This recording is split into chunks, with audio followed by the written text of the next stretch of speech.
day, family, friends, concubines. We are gathered here today to remember one Simon A. Stranger, a curious man who lived a curious life, an enigmatic character whose affinity for staring into the abyss while standing on the precipice of the infinite would shine through as a beacon of what true freedom could be. A man who saw beyond the veil of our mundane reality and reveled in the chaos he found underneath. He rejected the inanity and embraced the insanity. He rode for his niggas, he died for his niggas. My apologies. I'm sure you all know one of Simon's great joys was speeding down abandoned highways while blasting 2 Chainz and getting head while the engine running. As requested in his will, Simon will be buried and sent to the next life alongside what he valued most in this world, his 5.2-liter V10 Audi R8 FSI Quattro, which will serve as a casket in this unorthodox situation. Now that's a load of bullshit. That Audi should be mine. Daddy would have wanted me to have it. Shut the fuck up, SJ. You're the reason Dad's dead in the first place. Your junkie friend Scott sold him the pressed oxys. He couldn't handle the hot shot. Shut up, bitch.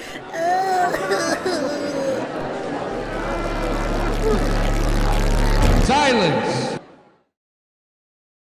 I know loss is a tumultuous time and grief causes emotions to run high, but we must remember the wishes of the deceased.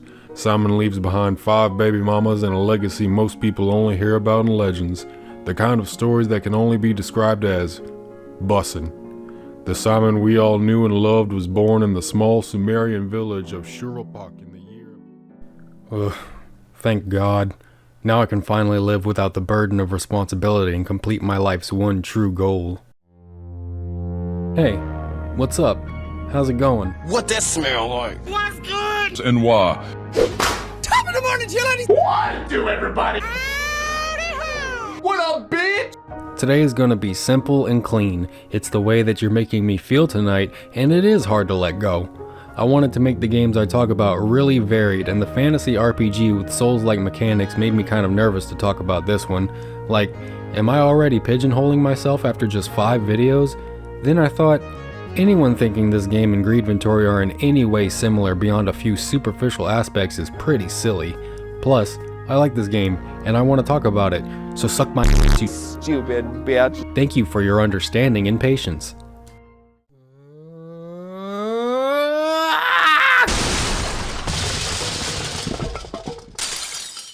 What would you do to live forever? How much suffering would you endure, or inflict, to gain more time? Death's Door places you in the feathers of a crow reaper, whose job is to collect the souls of the deceased and guide them to the afterlife. Released on July 20th, 2021 by developer Acid Nerve, the creators of Titan Souls, and published by Devolver Digital, publisher of great games like Katana Zero, Enter the Gungeon, Cult of the Lamb, and the Cosmic Wheel Sisterhood. Acid Nerve is a 2-person team from Manchester. I got Peaky Blinders to watch on Netflix, and it's better than anything on YouTube. Programmer, designer, writer, and animator Mark Foster alongside producer, designer, composer, and sound designer David Finn make up the main duo that developed Death's Door, a game that sprung from the idea that a door can take you anywhere. The game follows your feathered reaping adventures as a soul you are assigned to reap is stolen by a mysterious gray crow. You must finish the assignment or the balance of life and death will be thrown off and the souls that require reaping will fester in their bodies, corrupting the minds of beings no longer meant to live in this world. What did you say, Nick? It's going to take a lot of exploring, dodging, fighting, and casting to complete your assignment, but there are only 2 guarantees in life: Guarantee! death and bureaucracy. So gather round, my little forest spirits, pop a squat with a life seed, and would you kindly share some of your time? I'd like to talk about...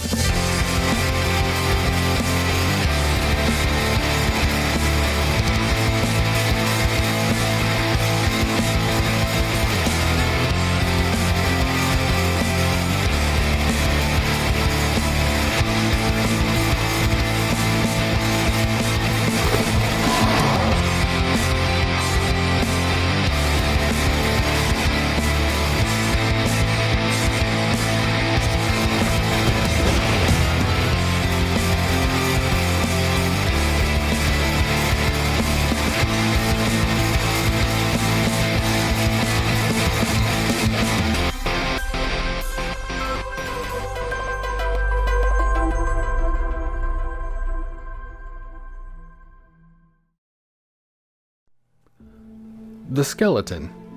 Death's Door is a top-down action-adventure hack-and-slash RPG dungeon crawler single-player indie non-fungible tax-deductible Souls-like fantasy story including but not limited to valet parking and room service with a safety deposit of at least 3,000 Vietnamese dongs. Game. Moving as the Crow Reaper, the Creeper, is fairly simple. Observe. You move on a flat plane viewing yourself from a third-person perspective above the crow. I am unsure if he has a name. We'll call him Brandon. Brandon can dodge to avoid enemy attacks and become temporarily invulnerable to damage. The dodge reminds me of Link's role in Legend of Zelda, and I found myself using it pretty often to move faster around the world. There's a lot of exploring to be done, and I don't just mean in regards to your childhood trauma. Later on, you receive a grapple hook ability, which is objectively the best mechanic in video games history, just barely beating out pressing circle to have the sex in God of War. Argue with your mother, I'm trying to have a foursome with Aphrodite and Persephone while I strike a victory pose inside the Nikes to show that I, and temporarily they, got that Cerberus in us at the same damn time. Do you know what I am saying? 'Cause I don't. Get him up, let him get up, let him get up, let him get up. Combat in Death's Door is pretty straightforward. You are relegated to just one attack and a limited tool set to take out the hordes of enemies and gargantuan bosses. A simple button press is all you need to smite your foes or hold the attack button for a charged attack. Smaller weapons swing faster, provide more consecutive hits, and thusly more swings before needing to rest. Larger weapons may be slower and have less swings, but cause more damage per hit. If you want a real challenge, you can attempt the Danny DeVito run where you only play the game using the umbrella weapon, created by me, cause I just made that shit up. That's a nice argument, Senator. Why don't you back it up with a source? My source is that I made it the fuck up. Brandon can manipulate the 4 elements of the universe: fire, archery, grappling, and bomb. Each spell is obtainable through defeating an avarice chest, and once you have them memorized in your mage page, use them to damage enemies from afar or get up close and personal. You got a nice set of tools in your tool belt to match your giant cock, and that's pretty cool. Nice cock. Defeating enemies in Death's Door gives you the currency of the afterlife, the Venezuelan Bolivar, but we'll call it soul energy for now. Soul energy buys you stat upgrades in the Soul Vault ran by Darwin. Yes, Darwin sells you stat upgrades to make you more powerful. Fitter, some might say, to increase your odds of survival. Subtle. Very subtle. These upgrades include strength, which increases melee damage, dexterity allows you to charge and chain attacks more quickly, haste buffs your ability to move and reduces dodge cooldown, and magic increases the damage of your spells. The items at your disposal are quite limited, but polished in their execution. You have the starting Reaper's Sword, Discarded Umbrella, Rogue Daggers, Thunderhammer, and the Reaper's Greatsword. Each varies in damage, attack speed, and consecutive swings. For consumables, we have one item, that dank green. Life seeds are found throughout the world and planted in these pots to grow soul fruits. Consuming a soul fruit fills your health bar, after which the plant withers and cannot be replaced. There are shrines that come in 2 varieties throughout the world, red and green, that give you pieces of a crystal that increase your health and ability meters after collecting 4 of each color. Crows are known to collect shiny objects and exchange them for food or build nests. They are incredibly intelligent animals. Fuck you. Some people have trained crows to steal money in exchange for shiny bracelets or bright objects. This behavior emerges as the collectibles of Death's Door, known as shiny things, random objects throughout the world that contain descriptions adding to the world lore. The remaining collectibles, ancient iPads, are meant to be collected after the main story, and once you collect all 7, you will be granted a wish from Shenron to achieve the real 2-state solution.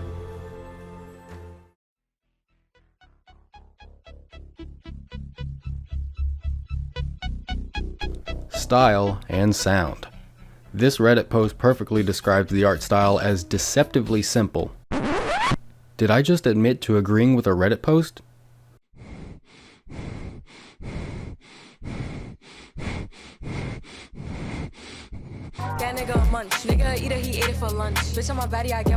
No, not yet. Simple yet intentional and cohesive is how I would describe the low poly, high effort art style. Fritz Olsen, Sarah Morris, Juan Abad, Jenny Brewer, and Justin Chan are the credited artists, and they really knocked it out of the park and right into my windshield. The more I think about commenting on the artistic merits of a work like this, the more I realize I can't really give any meaningful objective analysis or try to quantify some arbitrary quality of the entire piece. Darren, don't put your head down while I'm monologuing. These aren't reviews. I just want to make funnies while explaining the literal aspects of the game and acknowledge the hard work of the team that created it. I think the art is great and the game looks nice. That's probably all I had to say, but dextroamphetamine is really, really good. Our old pal David Finn was also the composer and sound designer, or as I like to call him, the audio architect, the sonic sculptor, the music mancer. He composed 50 original pieces for the soundtrack, and it's one of the more unique OSTs I've heard. It's recognizable, but not overbearing or out of place. Not too hard, not too soft. Like with the visual art style, it's hard to quantify, but I love music and encourage people to appreciate and discover the wonderful world of sound any chance they can. So I hope you've enjoyed the tracks I've been playing. Give the OST a listen, or else. Thank you for your service, David.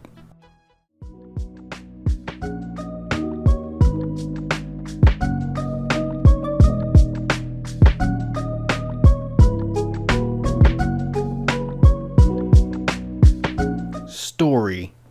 Throughout history, crows have been seen as harbingers of doom, gloom, and even death.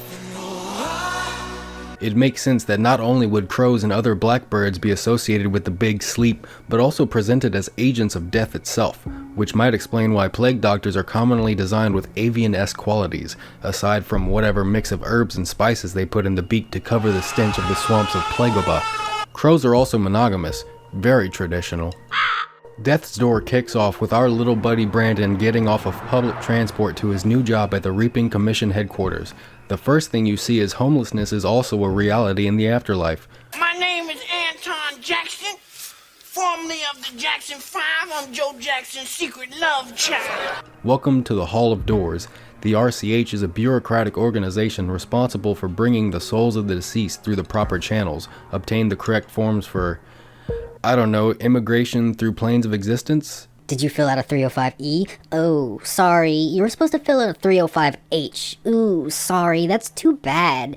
I guess you're gonna just spend eternity in hell? What? No, I'm sorry. The bathroom is for employees only. Sorry. Have a nice day. Bye! Your first mission is to collect the giant soul of a demonic forest spirit, and Chandler the Handler reminds you that the door you use to reach it will remain open until you come back with your assigned soul only. No substitutes. Could he be any more serious? Also, as long as the door remains open, you are mortal, so don't die out there. It's not worth all the paperwork. Chop chop, get to it, Wagey. All goes to plan until a large gray crow appears behind you and runs your pockets. You wake up surrounded by forest spirits and chase the crow into the lost cemetery, where you meet Stedhone, an immortal gravedigger. Continue fighting through the enemies and the guardian of the door, a 40k cathedral looking motherfucker, to reach the crow on a cliff, listening to Lil Uzi, wondering when this lifestyle will catch up to him. Now is my time. He attempts to open a door with the stolen soul. By the way, there's a lot of doors in this game, so I'll be saying door a lot. This is the door. He explains that he was a reaper, much like you. Then I took an arrow in the knee. Years ago, his assigned soul passed through this door. This is Death's Door. He thought that if he used a soul powerful enough, he could open the door and finally finish his assignment. And it works! Just kidding, it doesn't work. Like it or not, your fates are now intertwined. What a f***ing dickhead, dude. This old asshole takes your target to get to his, which doesn't even work, and now you're both mortal and damned? Oh, no! This guy. If you ever find us assigned soul, don't tell him. Not all hope is lost, as the Grey Crow tells you of a way you might be able to open Death's Door. Cool. Good luck out there, champ. You caused this shit. You do it. He says these lands are untouched by reapers, allowing its inhabitants to live past their expiration date, growing more evil and powerful by the day. There are 3 beings whose soul energy could hold enough power to break this door down. To the north lives an old witch, obsessed with escaping the clutches of death. Beyond the forest to the east, a self-proclaimed king rules over the ruins of a flooded cathedral, and atop the mountain to the west, a beast of untold years, primal and vicious, with no wants or desires. The crow apologizes, admitting to his growing desperation after so many years. Whatever, bro, I'll go get the souls, but I'm not doing it for you. I'm doing it for my daughter. And I'm doing it for my daughter. Yo, it's like that. She's my world, my everything. I put in those long hours just so she can have a better life, man. The boss at the factory's a dickhead, but I pulled through for her. The day she was born, I knew I didn't want to do Oxycontin no more, and applied for my OSHA certification once I could find clean piss. Alright, time for an adventure. First target, the Urn Witch. At the entrance of her mansion, our first dungeon, you're greeted by this absolute legend, Pothead. He's also on a mission to the Urn Witch's mansion. After committing violence in the Garden of Peace, you open the path to the entrance.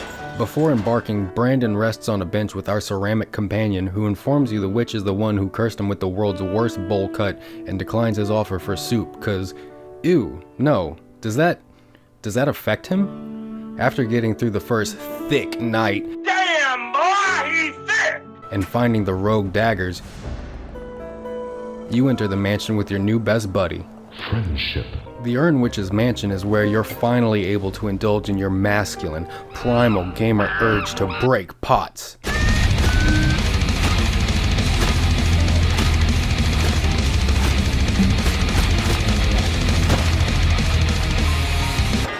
The puzzles and designs of these dungeons show just how much the Legend of Zelda DNA runs through this game. Our brave homie Pothead offers to guard the entrance to the mansion while you take care of the perils inside. What a bro. The Ceramic Manor is a menagerie of pots, puzzles, screaming spirits, and porcelain despots. First, you must free the souls of lost reapers you find in the mansion to open this ancient door. Collecting keys, potted screams, and defeating these leads you to your first interaction with the Urn Witch. She seems confused as to why a cute little crow is rummaging around her house. Oh, you're about to find out, bitch. The more souls you free, the more she begins to understand your purpose for being here, and the more threatening her demeanor becomes. The third soul tells you an interesting piece of information, and upon freeing the final Reaper soul, the ancient door is unlocked, and the Urn Witch is mad.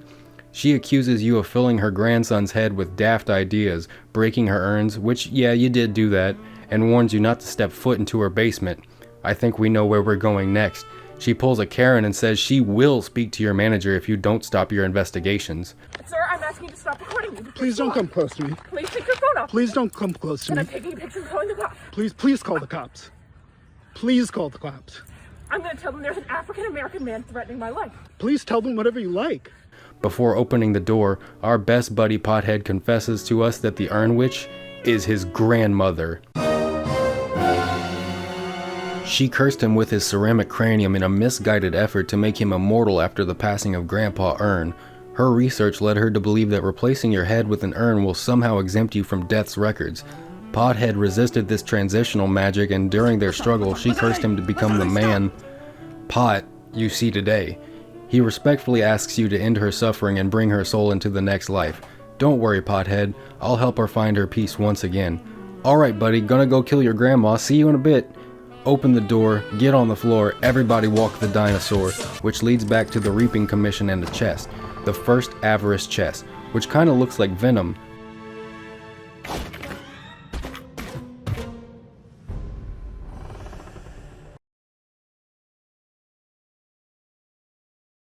The first Avarice chest contains your first spell, Fireball. On the way back to the mansion, you run into the homeless crow named Vega, you know, like Vagabond. Again, very subtle. He worked in these old offices until he quit the rat race for his true calling, wearing a book on his head. You find a logbook in these offices that explains the entire department was shut down after multiple Reapers abandoned their assignments, their doors manually removed, and the assignments stricken from the records. Return to the mansion and enter the witch's basement. It seems the witch has been hard at work, experimenting on twins and other undesirables, looking for the key to eternal life and providing storage space for her friend Dr. Giro.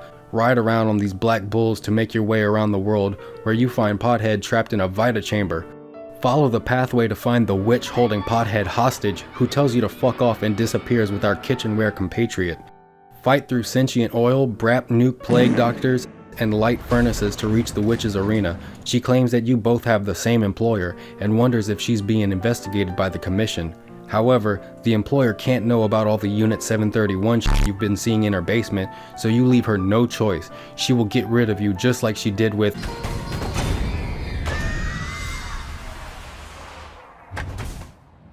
Get fucked, bitch. First giant soul acquired.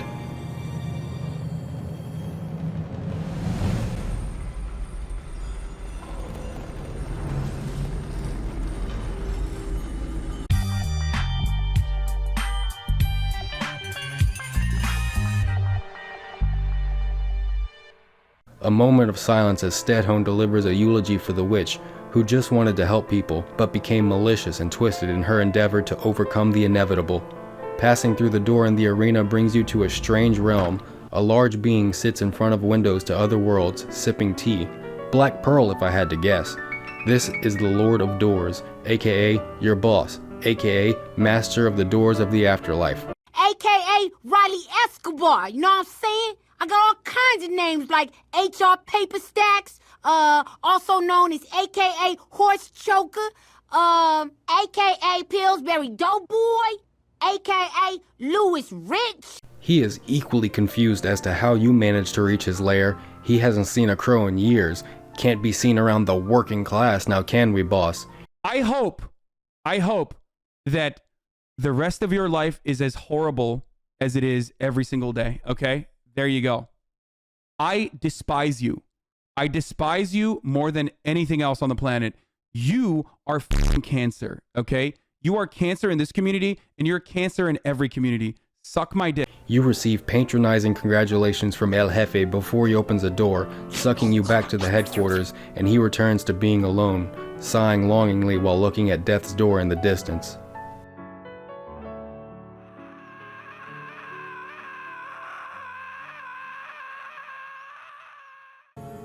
Return to the headquarters. The crows are ambivalent as always. Wazowski, you didn't file your paperwork last night. Don't let it happen again. I'm watching you, Wazowski. Always watching. Whew, she's nuts. And you can see the shiny things you collected have appeared on your desk. Our next target? A self-proclaimed king who reigns over the ruins of a flooded cathedral, tormenting the denizens of the forest to the east. Take a living ski lift to the overgrown ruins. Look at this dude. He skipped leg day every day. Nice arms though. We arrive at the ruins of an Aztec, Incan, Mayan, Shipibo civilization that has been lost to time. Encounter anorexic PD piranhas, pit bull sunflowers that only retaliate and never attack unless provoked, who have been imbued with Iron Dome software to launch missiles at whoever attacks them. The pyro plants, fire fleas, and the remaining friendly faction, the Children of the Forest, who have seen some shit. The Frog King sat on my brother until his insides became his outsides. And their matriarch, Mother. The Forest Mother greets you warmly, assuming we wish to see our friends in the depths below. Unfortunately, the entrance was blocked by the forest to protect its children. She could ask to unblock it, but the forest only communicates through song, and her horn was lost when they were driven out of their home during the Trail of Sap.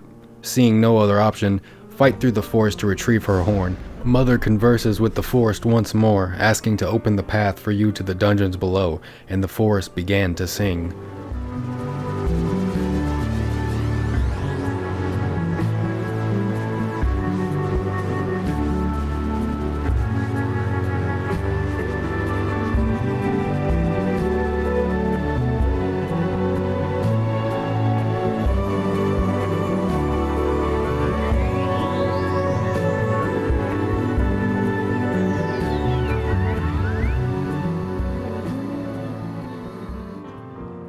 Barb the Bard, a traveling musician, sings you a song before you head off.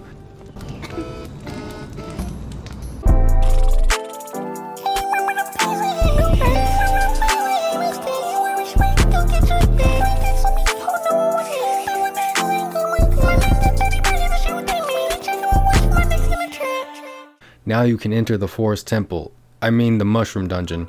The first room you're greeted with an imprisoned grunt who refused to wear the mask, stopped driving his truck, and was punished for stepping out of line.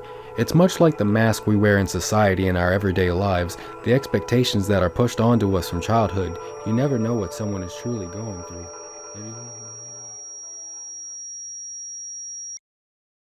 Of course, you could just remain ignorant to the truth, and that's why literacy should only be for the rich. Now where was I? Oh yeah,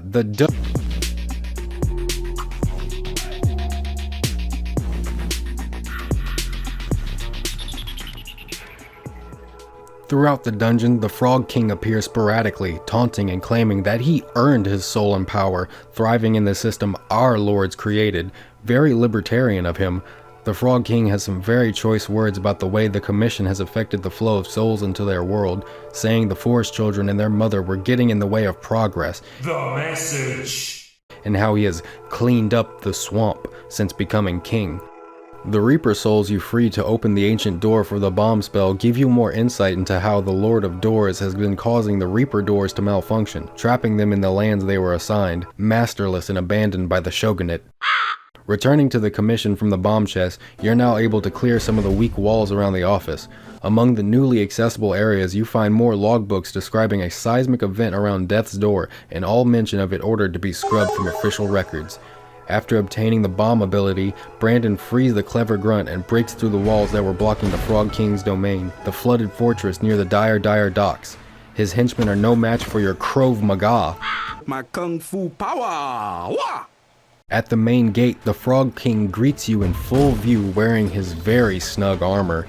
He goes on another manic tirade about how you're a crooked crow, standing in the way of progress. Lock her up, only the strong survive. He's a high-value male. This is a witch hunt, yada yada yada. Plow through the fortress to reach the inner cathedral where you finally face off against the King of the Swamp, guardian of the flooded fortress, lord of his domain, ruler of all he surveys, champion of the people, keeper of the 5 oaths, first of his name, second of his other name, he who is without middle initial of mercy, destroyer of all those who would question his rightful rule or look at him, Askance, eater of the vanquished, devourer of the indolent, guzzler of the non-committal, bestower of wrathful opprobrium and fount of most wondrous beneficence. All glory to him and his mace, holy basher of toads, not frogs, but really what are toads anyway, like worse frogs, right? Uglier too, smartest creature in all the land, really clever like that Einstein guy, but more handsome and okay, hit the word count.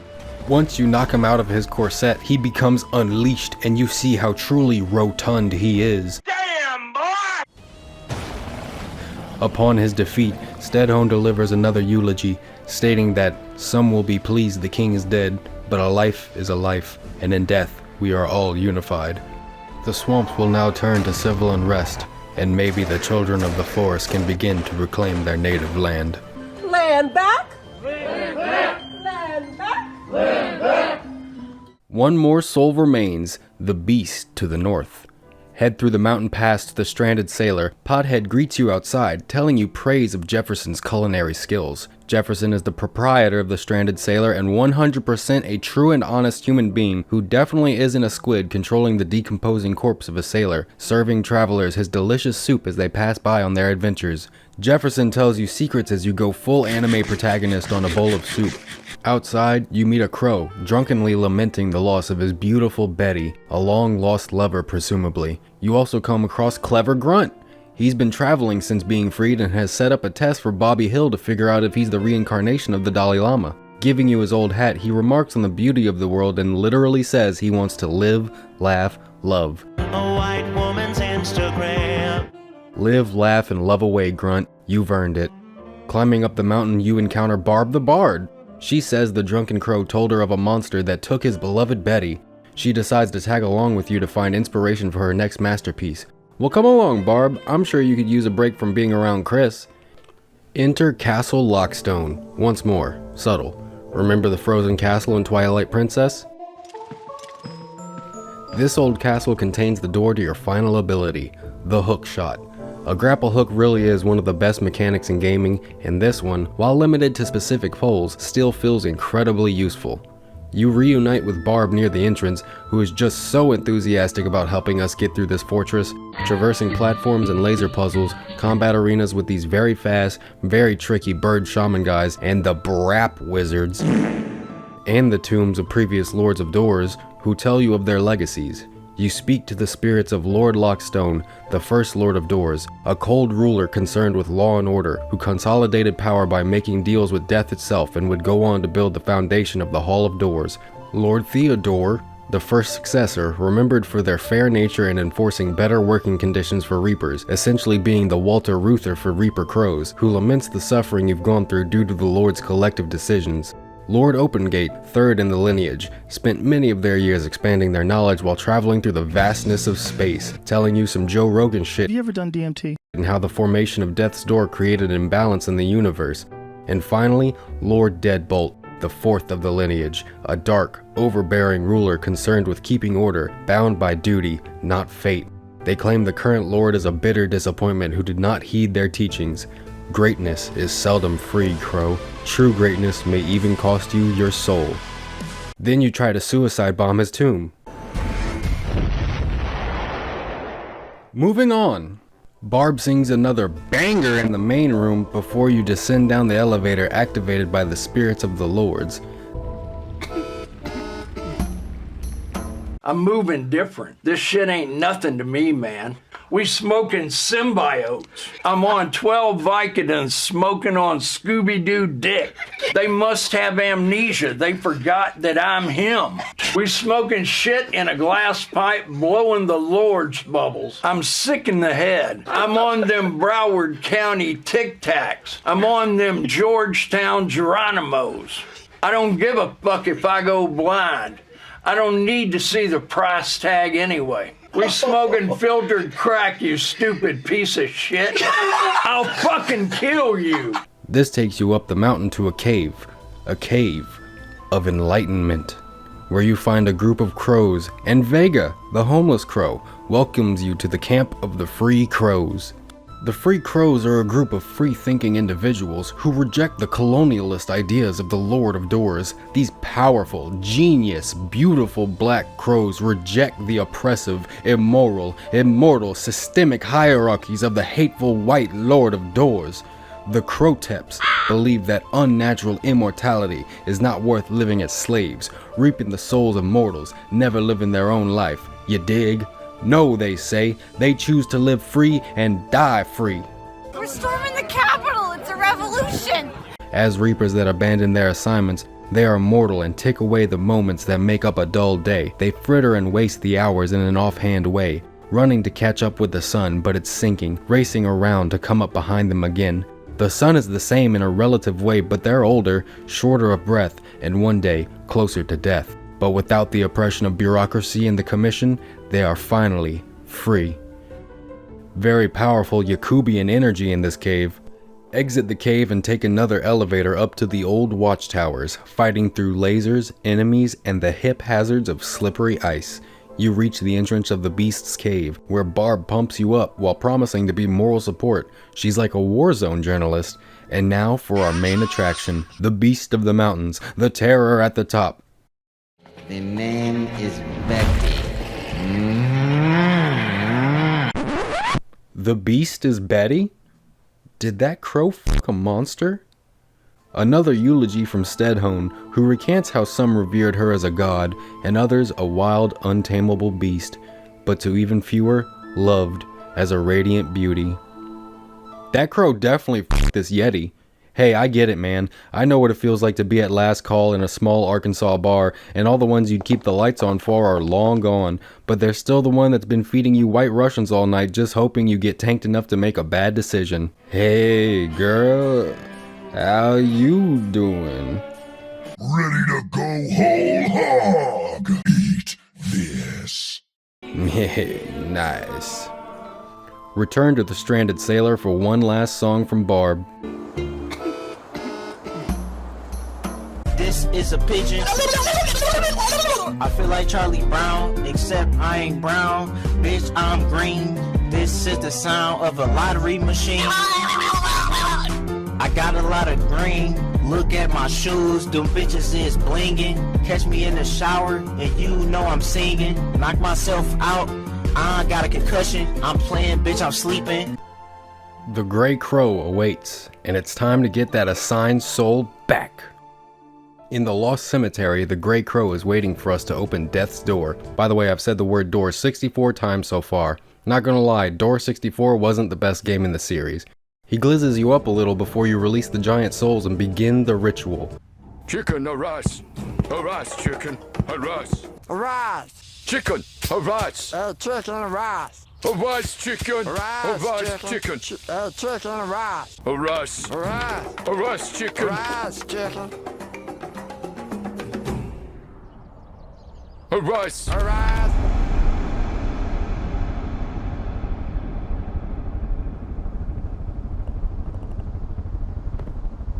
You both enter the Void, where you find the homie in the hoodie, Death itself. Capital D Grim Reaper Extraordinaire with the Louis V bum bag. He's surprised that living beings came through his door after being stranded for centuries, recounting the deal he made with the first Lord of Doors to automate the reaping process. The Door Lord would open doors to the afterlife, sucking up the souls of the deceased instead of Death going out to get them, and Death would grant the Lord's extended life. Shit was sweet right up until the current Lord pulled a fast one, betraying Death. They trapped Death within this new door, not only preventing Death's escape, but also preventing the souls of the dead from passing into the Aether. Aether? Ether? Allowing for unnaturally long life and the souls of those who should have passed on growing corrupted and demonic. He's been here, alone, ever since. So what does the Grey Crow say after the revelation of this betrayal, dereliction of duty, and undermining the entire cycle of life and death? He bitches about his assigned soul, of course. Stop f***ing crying, bitch! Where? I don't wanna f***ing hear it! He goes full sicko mode and starts spurging out, knowing that if his assigned soul is truly lost, then he's doomed to wither away. I just can't do it. I can't take this shit no more, man. He refuses to die.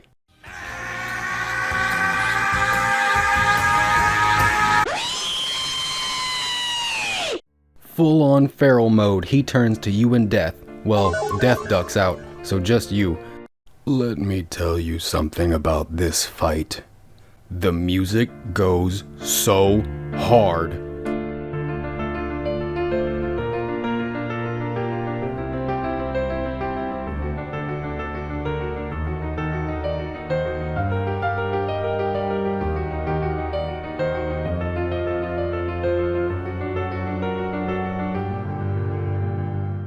Our friend has passed his expiration date and it's time to put him down.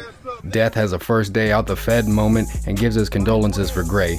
It's fine, he robbed us and forced us to get the souls to open the door. He was kind of an asshole. I hated my father. The remnants of Death's door still contains part of his soul and the rest of his power. If we truly want to end this cycle and bring balance back to life and death, someone has to take down the Lord of Doors. Who's that? Protagonist.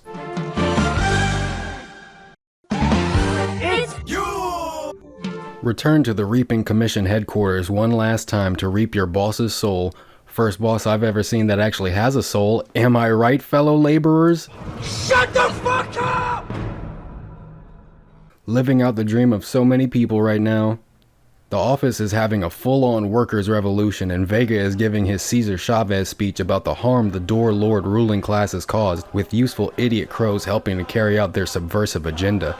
Now is the time to throw off the chains of serfdom and resign to our fates as mortals. No more, says the crow, nevermore even. We must reject the greed of those who fear death, leading us to a hopeless future, and return to a natural life cycle.